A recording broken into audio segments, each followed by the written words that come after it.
This is the Omni One. It's a full-body VR rig that includes headset, controllers, body support vest, and this disc-like treadmill.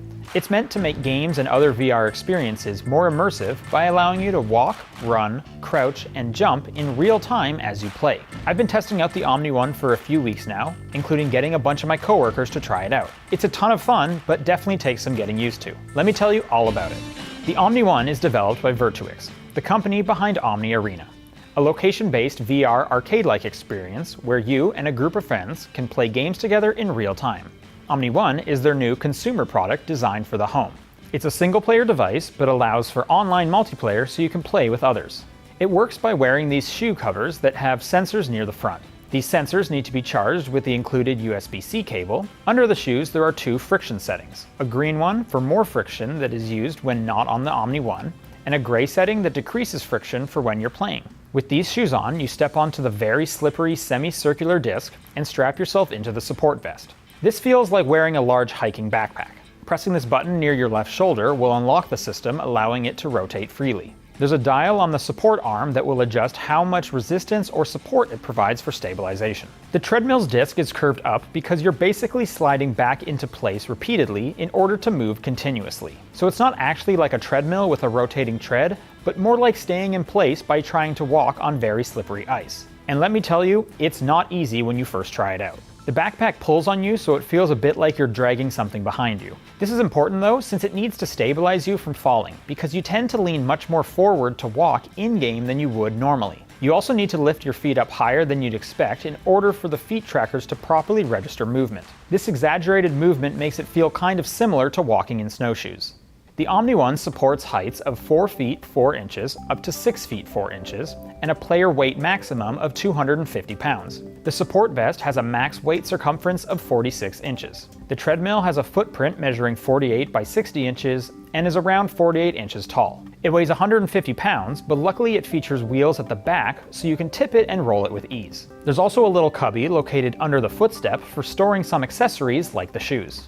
Luckily, it supports video casting, so you can wirelessly connect it to a TV for others to see what you're experiencing. This is great for when you have some friends over and they can be included in the fun.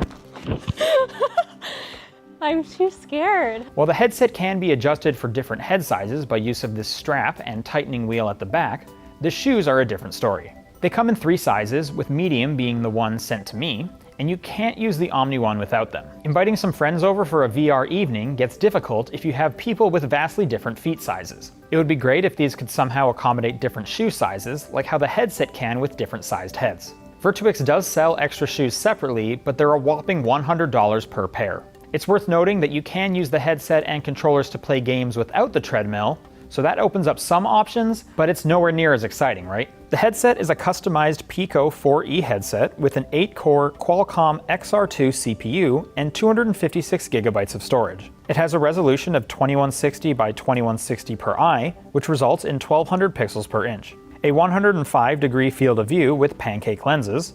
It supports eye and inside-out tracking with full color pass-through.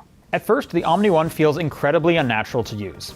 It has a steep learning curve, but I assure you that with some time and tweaking things like how much support you'd like from the dial on the arm, it becomes a lot more intuitive. But does it actually feel immersive? There are fleeting moments where everything lines up nicely and you feel like you're actually there, but for the most part, it feels like you're awkwardly walking or running your way through a video game. The Omni One also definitely has an exercise focus as well. Since that vest is causing resistance and your walking is so unnatural, using the Omni One is kind of a workout. But that's also one of the downsides. Putting on the shoes, getting strapped in, loading up a game all takes a bit of time, so you're probably not going to just jump into this for short 15-minute gaming sessions. But using it for a while will get you pretty worked up and sweaty.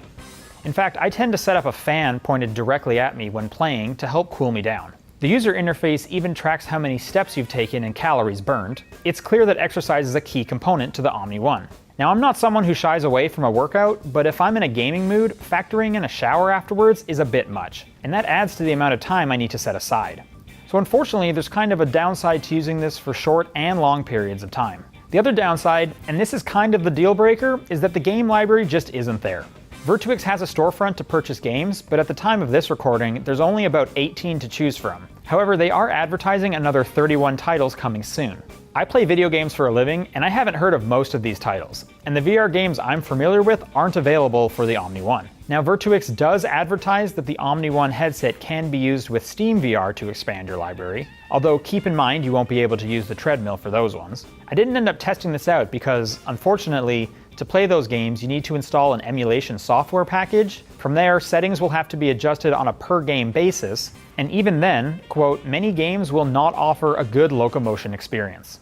Now the big question, how much does it all cost? The Omni One retails for $2,600 plus shipping, which is definitely a lot of money, but there's also nothing else really like this. Considering the most popular VR headset, Meta's Quest 3 lineup retails around $300 to $400 depending on which model you get, you're paying over $2,000 for the Treadmill attachment, and unfortunately you have access to a much smaller game library. What I love about the Omni One is how unique and cool of an experience this is. When you get your friends together and show them this, everyone wants to try it. VR already is a bit of a goofy gaming platform, and this just adds to that excitement and fun. And if getting some exercise with your video games is a goal, then this will definitely help you break a sweat. What I don't love is how limited the game selection is, and how it doesn't easily let me access SteamVR or other VR libraries. It also doesn't really feel like natural walking, and as a result, I'm not feeling fully immersed all that often.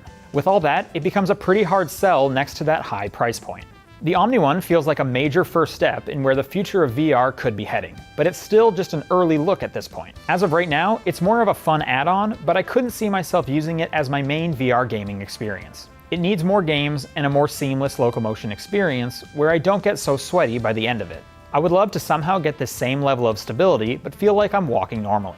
But what do you think? Do you think this is a major stepping stone for the future of VR? Let me know in the comments, and thanks for watching.